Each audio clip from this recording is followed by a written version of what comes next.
안녕하세요. 진짜 역사를 만나는 시간 찐이 스토리 TV의 윤섭쌤입니다. 이번 시간에는 미래엔 역사 2 교과서 114쪽부터 121쪽에 있는 조선시대 통치체제와 대외관계에 대해서 알아보도록 하겠습니다. 먼저 114쪽에 보면 고려 말부터 조선의 건국까지의 내용이 자세하게 나와 있는데요. 고려 말 명나라는 천령 이북의 땅을 요구합니다. 천령 이북의 땅은 학자들마다 이야기가 좀 다르지만 고려의 영토를 여기까지라고 봤다면 이쪽 위쪽의 땅을 이야기한다라고 대다수의 학자들이 이야기하고 있습니다. 이 천령 이북의 땅을 명나라가 달라고 하자 우왕과 최영은 이에 대해서 굉장히 분노하였고요. 요동, 이 지역의 정벌을 추진하게 됩니다. 이때 최영은 이성계와 조민수 장군을 통하여 군대를 먼저 이끌고 올라가게 했는데요. 이성계는 네 가지 불가한 이유를 들어서 요동정벌의 불가함을 이야기하였지만 최영은 계속 이 요동정벌을 추진했고요. 이성계와 조민수는 어쩔 수 없이 5만의 군대를 이끌고 국경을 넘으려고 합니다. 자, 국경을 넘기 전에 여기에 있는 강의 이름 무엇인지 아시나요? 맞습니다. 이 강의 이름은 압록강입니다. 이 압록강 사이에서 보면 압록강 조금 크게 제가 이렇게 그려보면 요 사이에 위화도라는 섬이 있습니다. 그 위화도까지는 도착을 해서 여길 넘어가면 명나라 국경으로 넘어가게 되는데 국경을 넘기 전에 여름이라 비도 너무 많이 오고 군대가 넘어가기 힘든 상황이었습니다. 하여 이성계는 회군이라는 결정을 하게 됩니다. 군대를 회군한다라는 것은 왕의 명령이 없었기 때문에 곧 반역이라고 볼 수 있었고 이 반역을 무릅쓰고서 이성계는 위화도 회군이라는 큰 사건을 통해서 다시 군대를 돌이켜서 개성으로 오게 되고요. 개성에서 최영을 몰아내고 우왕을 폐위시키고 국정을 장악하게 됩니다. 이성계는 신진 4대부들과 권력을 장악하게 되는데요. 이성계와 신진 4대부들은 토지 제도를 개혁하게 됩니다. 이전까지 권문세족이 대농장을 경영하고 있었잖아요. 이런 것들을 전부 몰수하고 과전법을 실시하게 됩니다. 과전법이란 고려 말과 조선 초에 관리들에게 토지에서 세금을 거둘 수 있는 권리를 주던 제도로서 전현직 관리들에게 수조권을 준 것을 이야기합니다. 이를 통해서 국가 재정은 확충이 됐고요. 관료들의 경제적 기반이 마련되게 됩니다.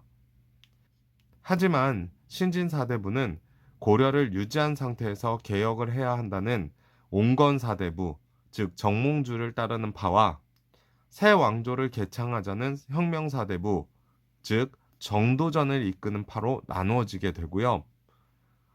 이성계가 낙마하여 이 닫힌 사이에 어, 옹건사대부는 굉장히 큰 기회를 얻게 됩니다.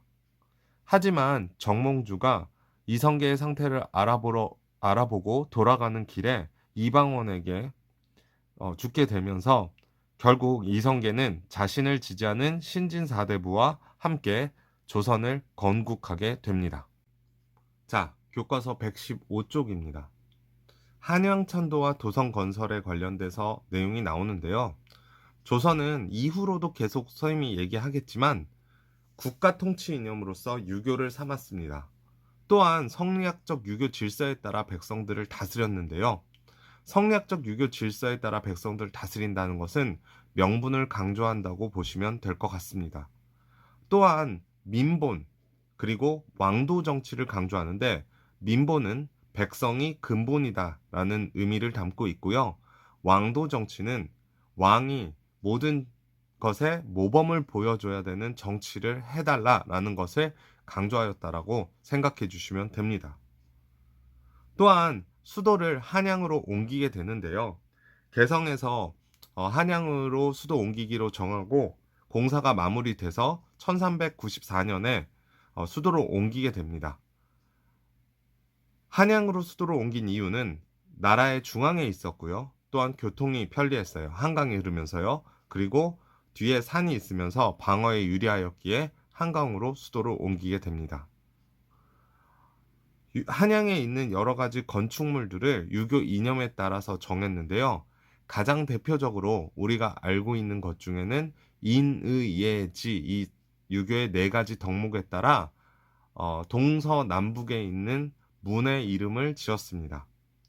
그 중에서도 이제 북대문 같은 경우, 북쪽에 있는 대문 같은 경우에는 숙정문이라고 하였지만, 나머지는 인, 흥인지문, 예, 숭례문, 의, 돈이문 해서 인의 예, 그리고 지 대신 정자를 넣어서 숙정문이라고 이름을 지어서 4대문을 다니며 백성들이 그 문을 통과할 때마다 그렇게 교화되기를 원했다라고 보시면 되고요. 왕이 살고 있는 이 경복궁을 중심으로 해서 사직과 종묘를 두면서 유교적 통치 이념 아래 한양의 주요 건축물을 만들었다는 것을 여러분께서 확인하실 수 있습니다. 또한 여러 제도와 의례를 마련하면서 유교 국가의 기틀을 마련하게 됩니다. 이어서 교과서 116조 국가기틀의 확립에 대해서 살펴보도록 하겠습니다. 국가기틀의 확립을 알아보기 전에 우리가 알아야 될 부분은 태조 이성계의 아들이 8명이었다라는 것입니다. 첫째 부인에게서 나온 아들이 6명이 있고요. 둘째 부인에게서 나온 아들이 2명이 있습니다. 그중 다섯째인 이방원이 아까 말씀드렸던 정몽주를 죽이는 역할을 했었는데요. 태조는 당연히 첫째 아들에게 왕위를 넘겨주고자 합니다.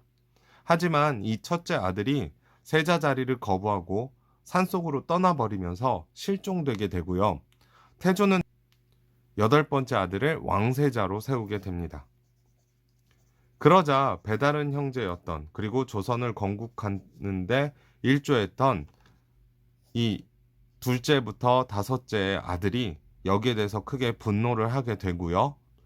1차 왕자의 난을 일으켜서 7번째와 8번째 동생을 죽이고, 또한 정도전과 남은을 죽이고 자신들이 권력을 장악하게 됩니다. 태조는 결국 둘째 아들을 왕세자로 세우게 되고요. 둘째 아들은 조선의 2대 임금인 정종으로 즉위하게 됩니다.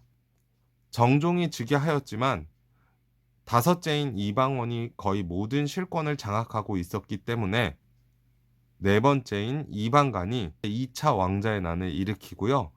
이 권력 다툼에서 이방원이 최종적으로 승리하면서 모든 실권을 장악하게 됩니다. 결국 정종은 왕위에 1년도 있지 않고 자신의 아우인 이방원에게 왕위를 물려주게 되는데요. 바로 조선의 3대 임금인 태종이 이렇게 즉위하게 됩니다. 태종은 먼저 이 1차 왕자의 난과 2차 왕자의 난을 일으키는데 가장 힘이 됐었던 개인 병사인 사병을 없애버리고요. 군사권을 장악하게 됩니다. 또한 조선이라는 국가는 왕과 의정부 그리고 육조를 통해서 국가의 정책이 결정되고 모든 일이 행해지는데, 육조는 실무를 담당한다면 의정부는 결정을 하는 역할을 합니다. 해서 육조가 의정부에게 실무적인 부분들을 결정해 달라고 요구를 하면 의정부가 여기서 회의를 거쳐서 왕에게 최종적 보고를 하고요. 왕이 도장을 찍어주게 되면, 허락을 하면 의정부가 육조에게 시켜서 실질적으로 행정 업무를 처리하게 되는 시스템을 가지고 있었습니다. 하지만 태종은 이 시스템에 대해서 굉장히 불만스러워했고요. 그냥 실무를 담당하고 있는 육조가 왕에게 직접 보고를 하고 왕이 이것을 육조에게 바로 명령을 내려서 의정부의 기능을 약화시키고 국왕 중심의 정치를 강화시키게 됩니다. 또한 호구 조사를 하게 되는데요. 호구라는 말이 무엇이냐? 호구는 집과 그 집에 살고 있는 사람들을 이야기합니다. 그들을 조사해서 인구를 파악했고요. 세금 징수와 군역을 부과할 수 있는 기초 자료를 마련하게 됩니다. 그리고 호패법을 실시하는데요. 교과서 116쪽 왼쪽에 보시면 호패가 나오게 됩니다.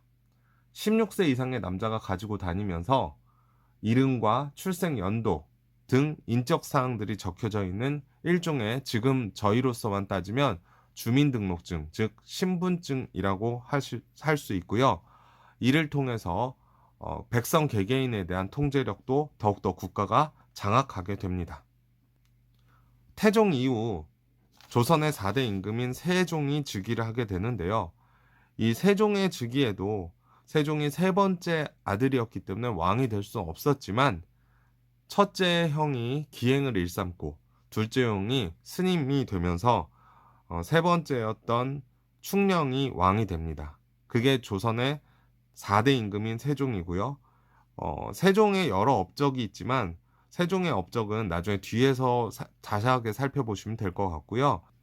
여기서 세종은 정치적으로 안전된 상태에서, 즉 아버지가 거의 모든 정적이라든지 여러 가지 힘든 것들을 다 처리해 주었기 때문에 정치적으로 안정된 상태에서 유교적 이상 정치를 추구하고자 하였습니다. 하여 집현전을 설치했는데요. 집현전은 학문 연구 기관으로서 여기에서 훈민정음이 나오게 되고요. 또한 경연을 열어서 활발하게 하면서 신하들과 토론을 하게 됩니다.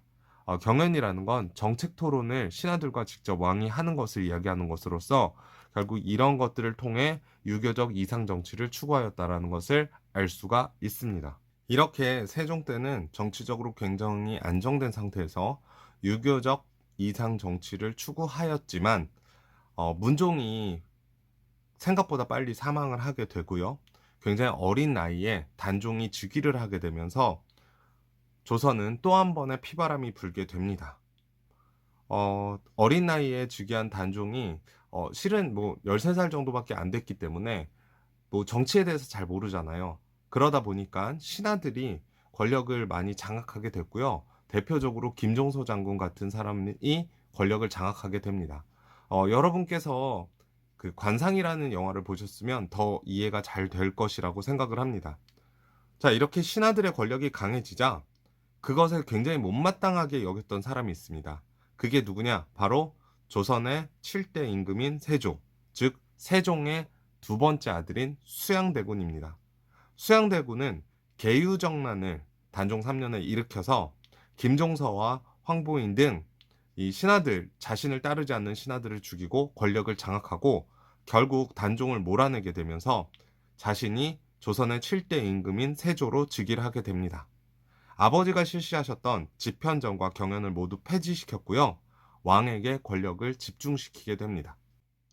세조에 이어서 예종이 왕에 올랐다가 예종이 또 빨리 사망하게 되고요.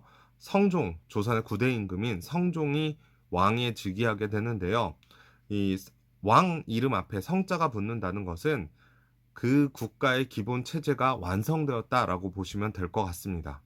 성종은 먼저 집현전을 이어받은 홍문관을 설치했고요. 다시 경연에 굉장히 힘쓴 왕이었습니다. 또한 조선의 기본 법전인 경국대전을 완성하였는데요. 아까 태종 때 말씀드렸던 중앙의 6조, 이호, 예병, 형공 해서 2조, 호조, 예조, 병조, 형조, 공조 이 6개의 조에 맞추어서 이전, 호전, 예전, 병전, 형전, 공전 이 법전으로 기본 법을 구성하게 됩니다. 간단하게 말씀드리면 이전은 문방 관리에 대한 인사, 그리고 호전은 재정, 국가 재정과 뭐 조세에 관한 규정, 그리고 예전은 교육, 과거제, 외교 등에 대한 규정, 그리고 병전은 군사제도, 무방 관리의 인사에 대한 규정, 또한 형전은 형벌과 뭐 노비, 상속 등에 대한 규정, 공전은 도로, 교통, 건축, 도량형 등에 대한 규정들이 이렇게 잘 구성되었다라고 보시면 될 것 같습니다. 교과서 116조 지식 플러스에 이러한 내용이 자세하게 나와 있으니까 여러분께서 다시 한번 확인해 주시면 될 것 같습니다. 또한 경국대전은 유교적 기본 질서인 충과효를 강조했고요. 민본 사상에 입각하여 만들어지게 되면서 백성들을 굉장히 중시하고 또한 유교적 법치 국가로서 조선이 나아갈 수 있게 만든 법이었습니다. 경국대전의 완성을 통해 조선은 중앙 및 지방 통치제도가 마련이 되었고요. 중앙 집권 체제가 완성되었습니다. 이어서 117페이지 유교 이념에 따라 통치체제를 정비하다에 대해서 살펴보겠습니다. 조선은 유교 이념을 바탕으로 중앙정치 제도가 정비되었는데요. 각 기구의 업무는 경국대전의 규정에 따라서 시행이 됐고요. 실무 담당자는 주로 과거제로 선발하게 됩니다. 조선의 중앙정치의 중심 기구는 의정부와 육조가 있는데요. 아까도 말씀드렸다시피 의정부는 나라의 정책을 결정 또는 이걸 왕에게 보고하는 역할을 했고요. 의정부에서 일하는 사람들은 영의정, 우의정, 자의정이 대표적이라고 볼 수 있습니다. 또한 육조는 나라의 행정을 나누어서 실무적인 일을 집행하였습니다. 이조, 호조, 예조, 병조, 형조, 공조로 이렇게 나누어져서 실무를 담당하였다고 보시면 될 것 같습니다. 의정부와 육조를 제외한 또한 중앙정치기구로서는 왕명출납을 담당했던 승정원, 왕의 비서 역할을 했다라고 보시면 될 것 같고요. 반역 등 큰 죄를 다스렸던 의금부가 있었습니다. 승정원과 의금부는 왕권을 뒷받침해주는 역할을 했습니다. 또한 삼사라는 기관이 있었는데요. 이 삼사라는 기관은 굉장히 중요하다고 생각합니다. 이유는 왕의 권력과 신하의 권력의 조화와 균형을 꾀하는 기관이었기 때문입니다. 삼사는 사헌부, 사관원, 홍문관을 이야기하는 것으로서 이 언론기관 역할을 해주었고요. 사헌부는 관원들을 감찰하였고, 사관원은 정책을 비판하는 역할, 홍문관은 경연을 주도하였습니다. 춘추관은 역사서의 편찬과 보관을 담당하였고요. 여러분도 고려시대부터 아시다시피 성균관은 최고의 국립교육기관으로서 유교 교육을 담당하였습니다. 한성부는 한양의 행정과 치안을 담당하였는데요. 이건 지금의 서울시청이라고 보시면 될 것 같습니다. 자, 이제 교과서 118페이지로 넘어가시면요. 지방행정제도가 있습니다. 조선은 지방을 효율적으로 다스리기 위해 전국을 8개 도로 나누었고요. 그 아래 부, 목, 군, 현을 두었는데요. 도의 가장 기본 단위인 군과 현이 대다수라고 보시면 될 것 같습니다. 부하고 목은 그렇게 많지 않고요. 네, 도에는 관찰사를 파견하게 되는데요. 관찰사를 파견하는 이유는 군과 현에 파견되는 수령을 관리 감독하기 위해서입니다. 수령들은 대부분의 군현에 파견되면서 행정권, 사법권, 군사권을 가지게 되는데요. 행정권, 사법권, 군사권을 약간 구체적으로 설명드리면 예를 들어 농업을 장려한다. 또한 세금을 징수한다. 교육을 장려한다. 재판을 처리한다. 군사를 훈련시킨다. 이런 권한들이라고 보시면 될 것 같습니다.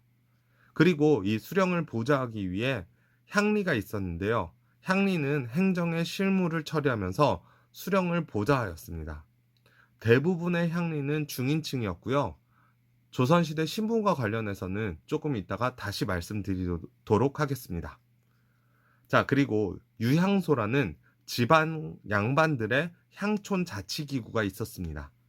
이 지방 양반들의 향촌 자치기구의 역할은요, 수령을 보좌하고 중인인 향리들을 감찰했으며 백성을 유교 질서 속에서 교화시키는 역할을 하였습니다.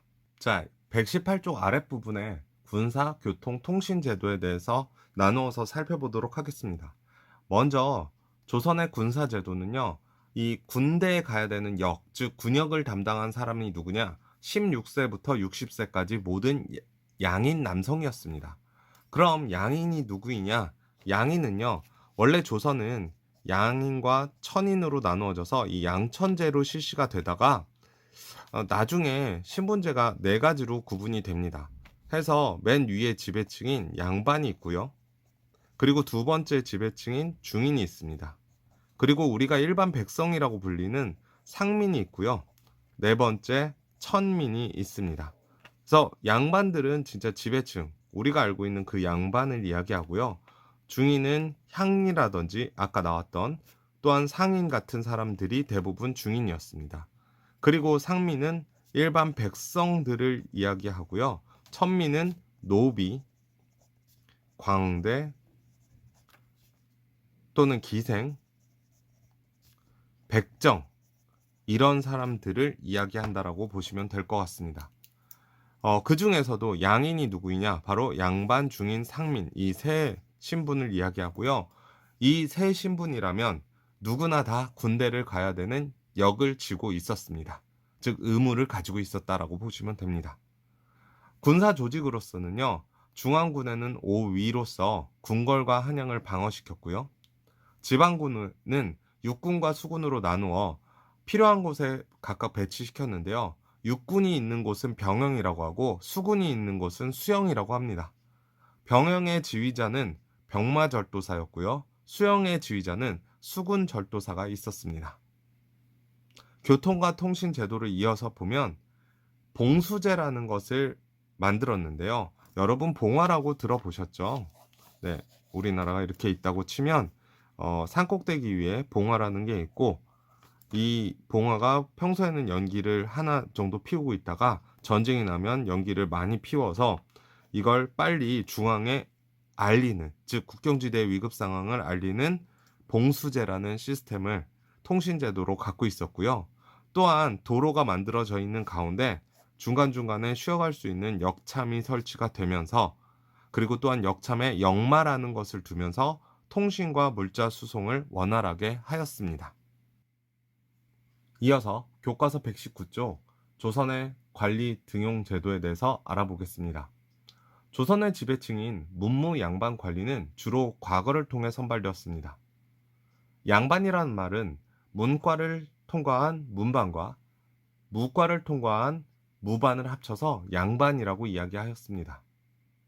과거 시험에서는 문과와 무과, 잡과가 있었는데요. 문과를 통과한 사람들은 최종적으로 33인이 있었고요. 무과를 통과한 사람들은 28명이 있었는데 3년마다 정기적으로 치렀고요. 수시로 시행되는 특별시험도 있었습니다.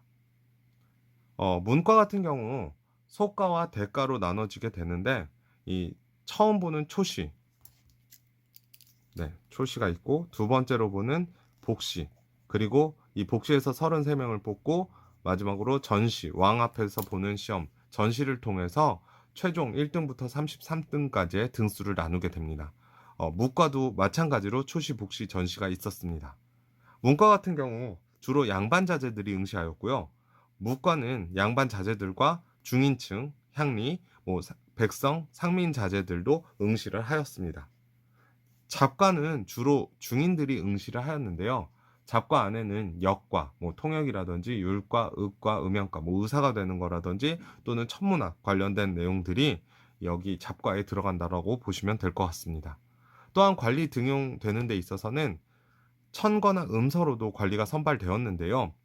이 천거는 여러분도 아시다시피 추천이고요. 음서는 이 고위 관리의 자제들이 이 백으로서 들어가는 걸 이야기를 하죠. 그래서 이들 음서 같은 경우에는 관리로 선발은 될 수 있으나 고위 관직으로 승진하는 데는 한계가 있었습니다.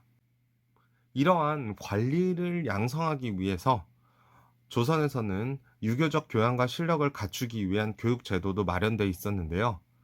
당연히 교육을 위해서는 학교를 세우고 가르치게 됩니다. 지금의 초등학교인 서당이 초보적인 유학 지식을 담당하여 주었고요.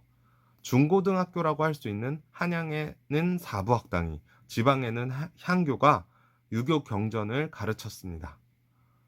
또한 시험을 통해서 성균관에 입학하게 됐는데요.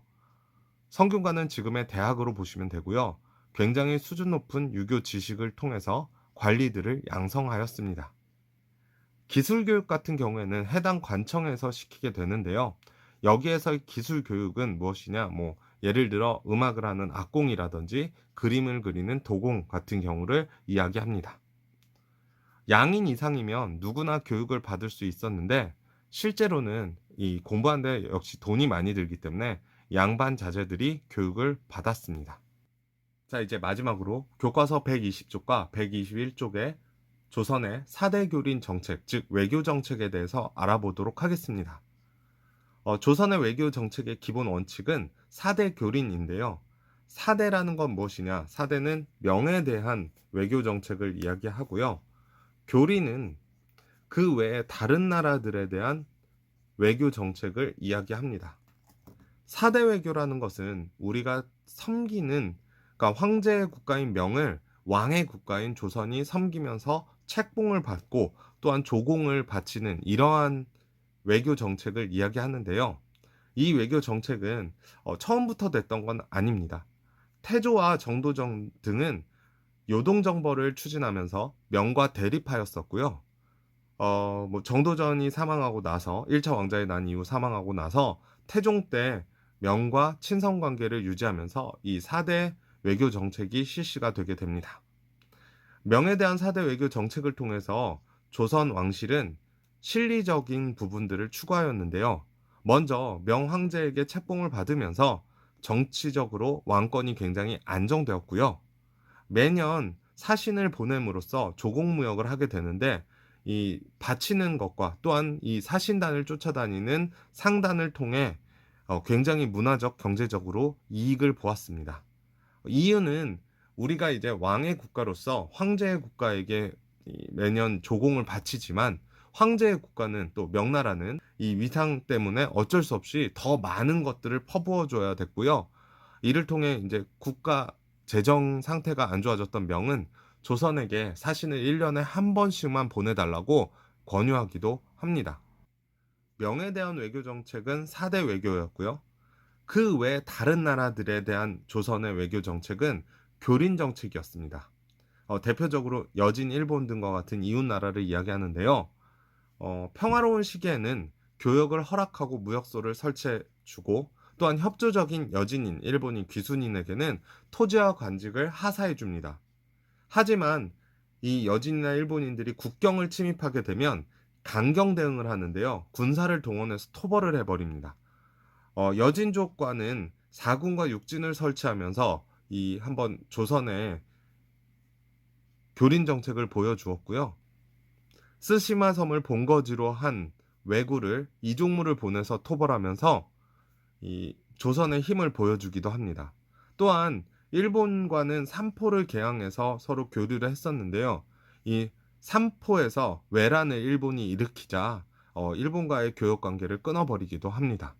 마지막으로 류큐, 오키나와, 시암, 타이, 자와, 인도네시아 등 동남아시아의 여러 나라와도 교역을 하였습니다. 자, 이렇게 해서 조선의 외교 정책까지 모두 살펴보았습니다.